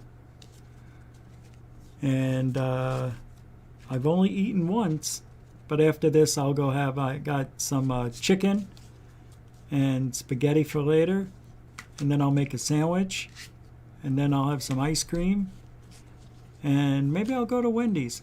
Do you know I work out now at like 1 a.m. I work out at 1 a.m. because that's my 1 a.m. in the afternoon. Frapsap, what are you doing? Holy macadamia nuts. Holy crap sticks. Frapsap with a, we might as well just say $19.37. Goof on rules? That is really nice of you. Really. You guys are unbelievable with the 20s tonight. That's basically 20. Thank you, Frapsap, who is a continuing supporter of Goof On, who's been on the show, who contributes as much as anybody. Thank you so much. And I'll give you one of these, my friend. Goof On rules. I don't know. I think we're the greatest, but I'm going to do this right now for somebody. I'm going to pick one, and it's going to be random. Thank you, Frapsap. Frapsappuccino, everybody. So, Frapsap, just remember Frapsap, because if any super chats come in after that, I will have to read them at the end of the show. So, I am randomly, now I'm not looking up at the screen right now to pick somebody, but I am going to go to the actual room because I get more people to, nope, I get less people to choose from. That's weird. So I'm not going to look, but apparently the reading I did for Dorothy was pretty spot on. And if Michelle was here, which she wanted a reading, I would have done one for her today. But she's not here. Her Twitter feed is gone. And I don't know what's going on. So that's not Shelly here, but it's the other Michelle. I don't know what happened. But she was a big-time supporter of Goof On, and I hope she's okay. An Australian one at that. Very nice person. Very nice. Oh, wait a minute. Oh, wow. What a trip. I thought some of these were upside down, but they're not. That one's upside down. Okay, this is not good. Some of these are upside down. Oh, my deck has been tampered with. I tampered with my own deck. Oh, my poor little deck. Oh, you gotta leave my deck alone. It's not a big deck. It's a nice deck. It's smooth. I like the way it feels in my hands. This is the best deck I've ever had. It's my only deck. All right, last shuffle. I'm going to pick somebody. I haven't looked up in about a minute, 2 minutes. So this is totally whoever's visible in the chat room. I'm doing this reading for you whether you like it or not. Here I go. You know, let me get some music up for this. The show's going to run over about 10 minutes. Don't worry about it. Let me get the one I want here. A Miracle in Space.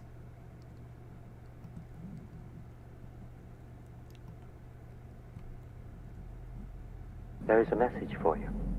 Who's calling? There is no identification. What's the message?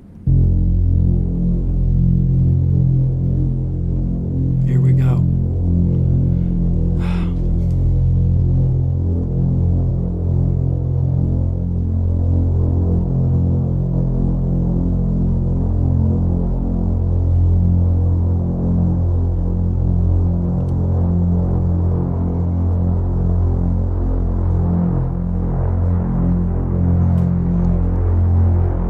Unidentified S4. That's crazy, dude. That's crazy. All right, here we go. I'm gonna pick a good song. I like this one. Whoops. I just need a minute to get into this, okay? So give me a minute.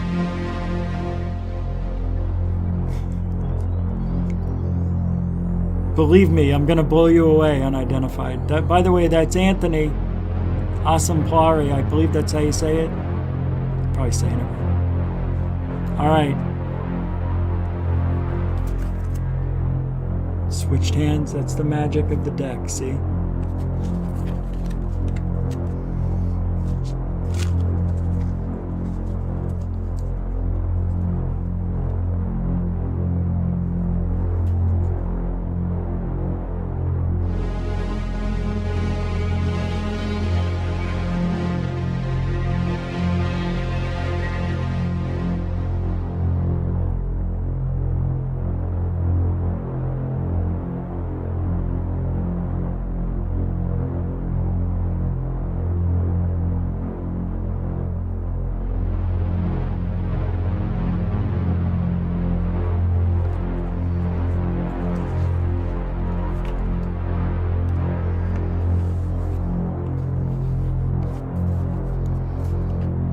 I'm going to do a past, present, and future for you.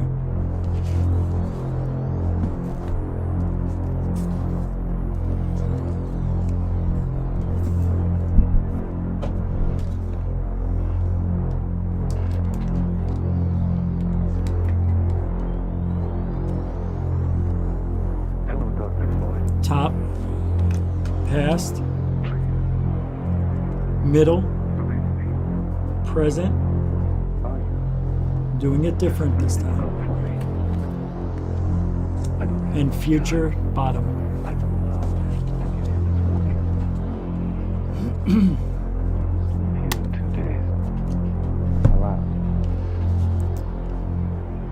Past is page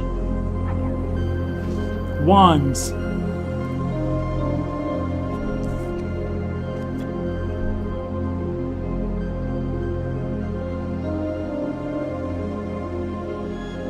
That is your past. Four of Pentacles is present. And the future is King of Cups, which I could have told you that even before I picked it. So we're going to go into your past. I'm going to turn this down.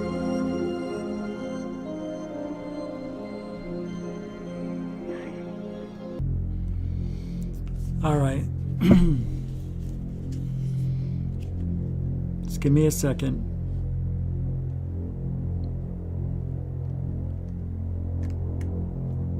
Give me a second.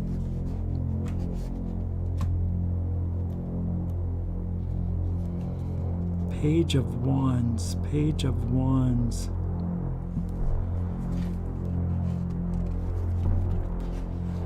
Page of Wands. Wow. That's interesting.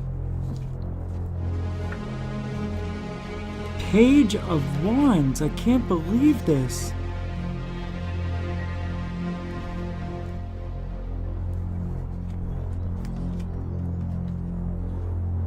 Anthony, I'm going to read it in its upright manner. I'm going to do all an upright reading for you tonight. I'm not going to do a reverse, just upright. That means the Page of Wands is,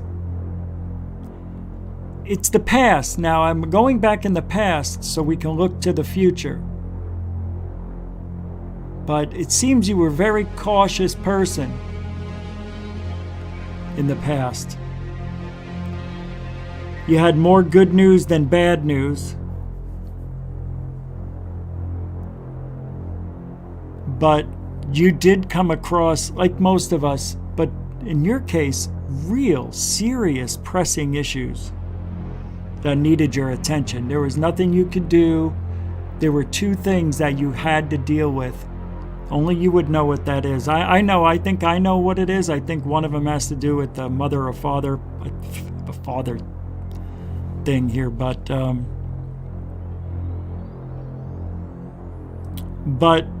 you were, and you still are, but extremely skeptical person. That you don't believe everything you hear. You did have, or do have, trust issues. And as a person, you're a natural talker. You speak well. This is in the past as of it is today. But I get a sense of you getting bored very easily when you were young. Almost like you had ADD, and I don't even know if that's true.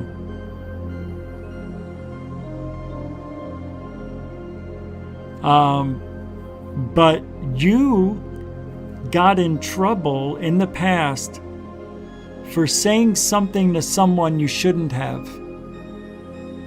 And that really played a main role in your life as an overall human being to never do that again. Funny thing, I did the same thing when I was younger, which is why I'm such a truther advocate for truth. So your being a skeptical person in your past is going to bring me to the present, and that is the Four of Pentacles. So let me think on that for a moment. Four of Pentacles. Four of Pentacles. Four of Pentacles. Four of Pentacles. Four of Pentacles. Four of Pentacles.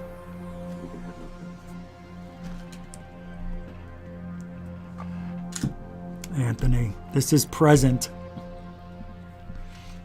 This is going to explain you, and I'm going to give you your future, and it's going to blow you away.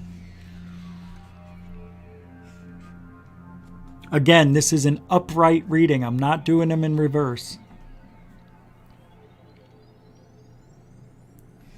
You right now are stable, confident, and the music is dead. Let's get that back up and going. Now, what you worked for in the past, it's come to you're secure. You secured whatever it is you did in the past. Maybe you got a degree, I don't know. But whatever you were working for, you're doing. You're secure in work. So this means you built some good foundations for yourself for the future. So you now have a solid base on which to build your empire. And that's your home, your self-worth, your family, which is a good thing. You're not greedy. I don't see you as a greedy person. I see you as somebody who tries to do the right thing even when nobody's looking. So, whether you're running a business or doing something like a project at home, whoa. That there will be success, more success in the future. And right now you're getting reassurance of that after you had some insecurity in the past. So you're now getting to the point where you're either stable or getting stable, and you are going to have very secure future. And your health, you want to know, people always want to know about their health. Right now your health is good, but if you're not careful, I see something with like something, what is it called? Thrombosis?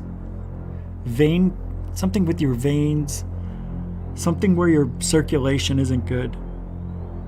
But you're okay now. But the next 5 years, I'm telling you, you need to work out. I don't care, dude. Just walk, do something, play football. I don't know. But something with your health. I think you're doing good financially. You're in a place where you need to be for the future to happen. I know I'm kind of giving, I mean, it is specific to you because I see it. I see you. I see you laughing. I see you having a good time right now in this present day. Even with all that's gone on in the last couple of years, you were the rock. You know what that means. Let's go to the King of Cups and see what they say about your future, because I like doing the future readings. I sure hope that this is going well for you. I don't know. I don't read the chat. I'll read it when we're done. But King of Cups. All right. Let me think about this for a second. King of Cups, King of Cups, King of Cups, right? King of Cups? King of Cups, King of Cups.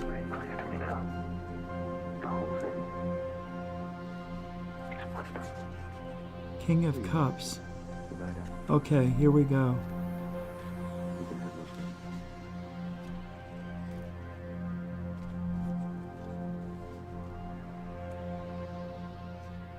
I'm gonna have to ask you something, and be honest with me. Do you want good and bad, or do you just want good news? Doesn't matter, I'm gonna read it.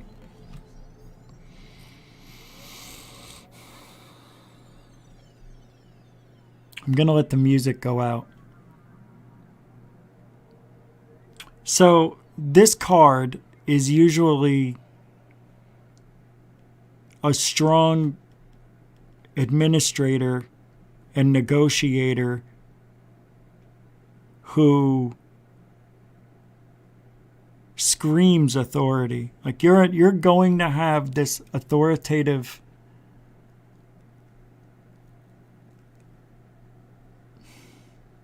like when Trump walks into a room, people look at him. He's alluring. You're going to be that type of person.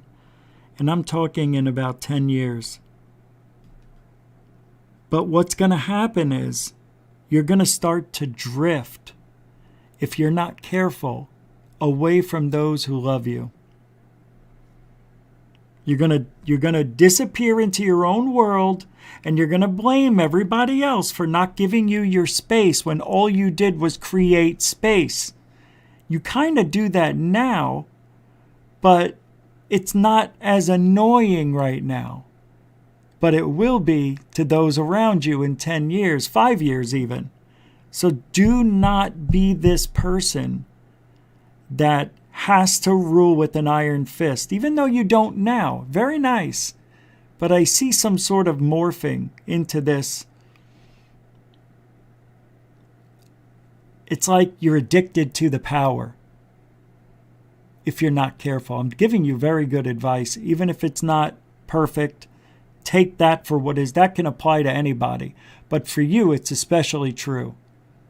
And you fight this in your mind. You know it's wrong, but you're still going to do it anyway. I'm telling you now to start working on that. Even though you're not doing it now, but there's signs, and the power and the money, whatever it is, goes to your head. I feel that. Even though you're still kind, you have these outbursts, I see. And you're fighting yourself. You're not fighting with anyone but yourself. And you will distance yourself if you're not careful. But you are a natural peacemaker. And that's the part that you conflict with. It's like, why am I doing this? I know I'm not supposed to do this, but I do it anyway. It's part of your OCD, ADD, whatever DD you got. You've got something going on with this give and take with yourself. Now, you hide it for a while, which is where you're at now, I think. But you're a problem solver.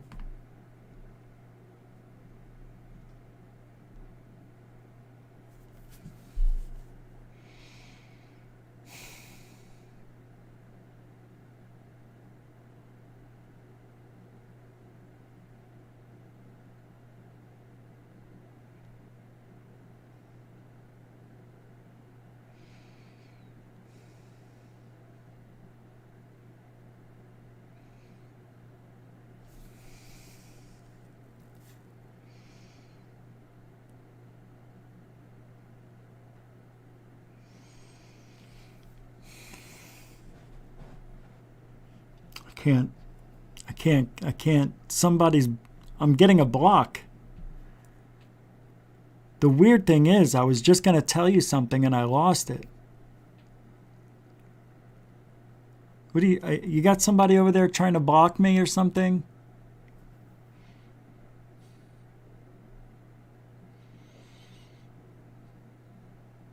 I don't know. I can't do any more for you. It's gone.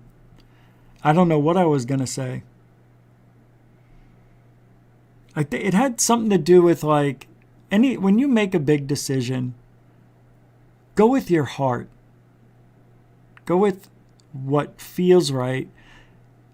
Maybe, I think that's what it was. Don't always go with the money or go with what you think is right. Do what's right morally. Which you are. You're very good at that. But do the morally correct thing. Your health, this thing, I don't know why I keep seeing, like, when I think of your health, I see what looks like veins. And it's one vein, and it's in the arm, and I don't know what it means. And I think it's the left arm. So something happened to your left arm or is going to happen. Only you know. But if you want to email me anything, because I'm not looking at the chat room, I'm done. But your future looks very good. Better than most. Of course, you have natural ups and downs. But if I can say one more thing, just between you and I and everybody watching.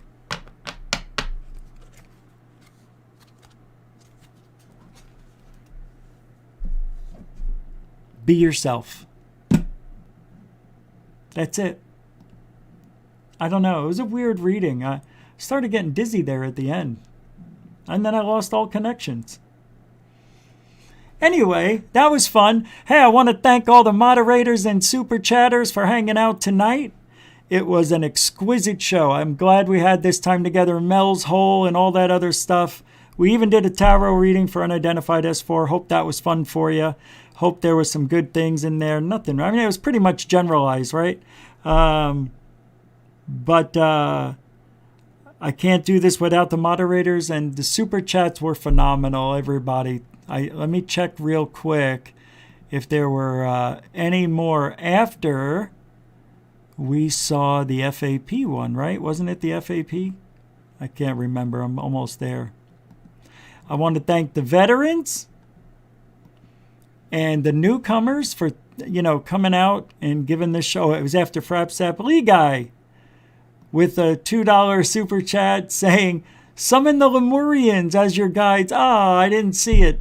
Sorry, Lee. Next time I will. I can't do the Lemurians, but thank you for the $2. Lee, I appreciate that. You're a gentleman and a scholar. Mucho gusto, generoso. And I want to thank the veterans. And if you like the show, come back. Maybe subscribe to the show so you get all the notifications. Sunday, we're going to be doing the live Patreon show Friday, Apala Asteria is going to be here. That'll be fantastic. Saturday, we got Saturday in the UK. And we'll be back tomorrow night, Thursday, at 9 p.m. Eastern, 6 p.m. Pacific, right here on YouTube. I'm Rich Giordano. Have a great night, everybody.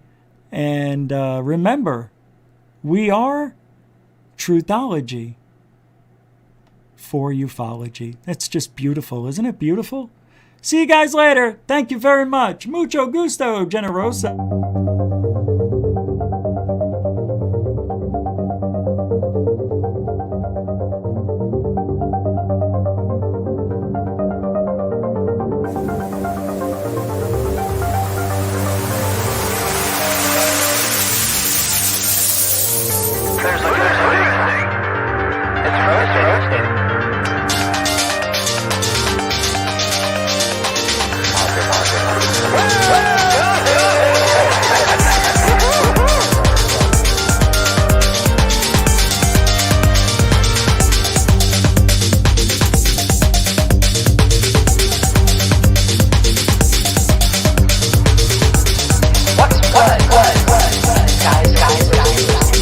Why did it download treasure sites in Christianity?